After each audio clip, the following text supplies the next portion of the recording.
Boa tarde, meu nome é Letícia e eu vou falar com vocês hoje sobre o papel da solidificação na fundição.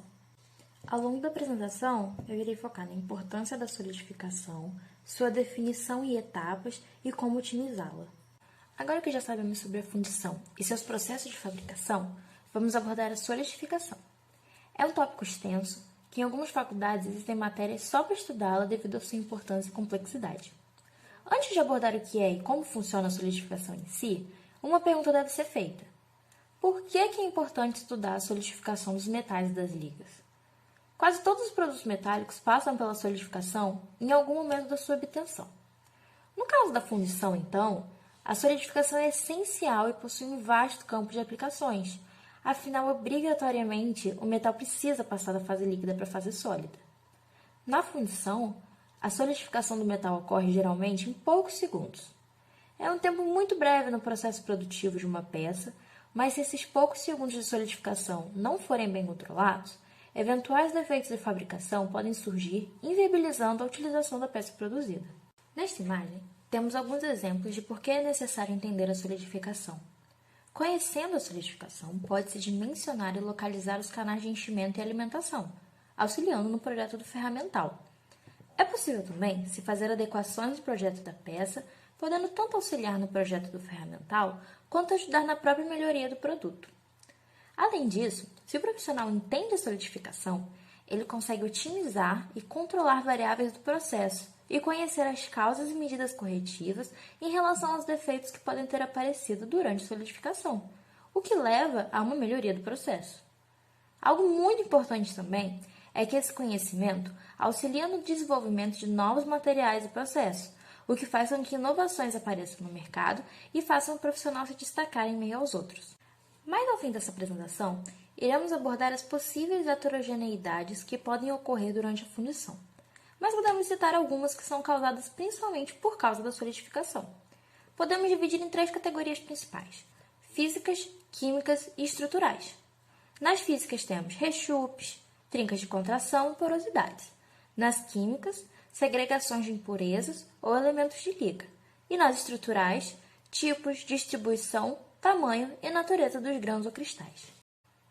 Agora vamos falar da solidificação em si. Solidificação, de uma forma simples, é a mudança de fase de líquido para sólido. Mas quando se aprofunda, verifica-se que há mudanças no material à medida que a estrutura desordenada do líquido se transforma em um arranjo ordenado de cristais. Seu objetivo principal é fixar os átomos que se movimentam violentamente e arranjá-los numa ordem de longo alcance. E como que isso é possível? Por meio da retirada de energia térmica, ou resfriamento. Na solidificação de um metal, tem-se a formação de geralmente vários núcleos cristalinos envolvidos em um líquido que possui natureza amorfa. A temperatura no qual ocorre equilíbrio termodinâmico entre um sólido e seu respectivo líquido é a temperatura de fusão, que é igual à de solidificação apenas em substâncias puras e sistemas eutéticos. Contrariamente ao senso comum, tal definição não significa que a solidificação se inicia nessa temperatura.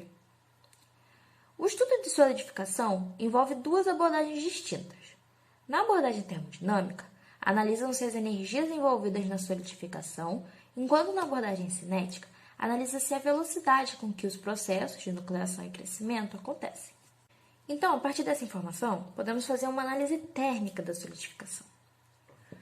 Vamos dizer que vaza-se uma certa quantidade de metal em um recipiente contendo um termopar. Este termopar, acoplado a um equipamento de registro de dados, grava a evolução da temperatura da amostra durante a solidificação, como na imagem.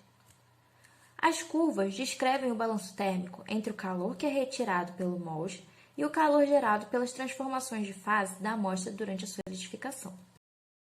A solidificação é composta dos processos de nucleação e crescimento de cristais, a partir de um líquido, como veremos com mais detalhes mais para frente. Ocorre no resfriamento conforme essa curva de temperatura. Na região L, de estado líquido, a temperatura diminui por efeito de transmissão de calor através do molde. A temperatura aumenta a partir de TF menos ΔT pelo efeito de recalescência.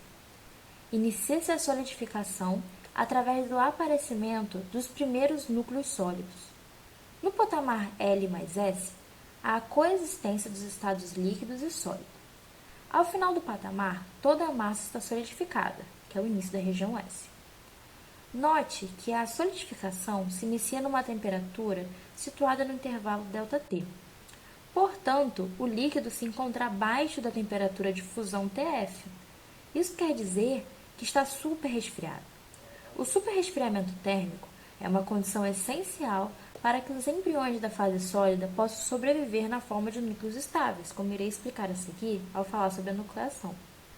Uma observação é que, basicamente, o superrefrigeramento refere-se ao processo de resfriamento de um líquido muito abaixo do seu ponto de congelamento, o que induz certas características únicas no nível micro.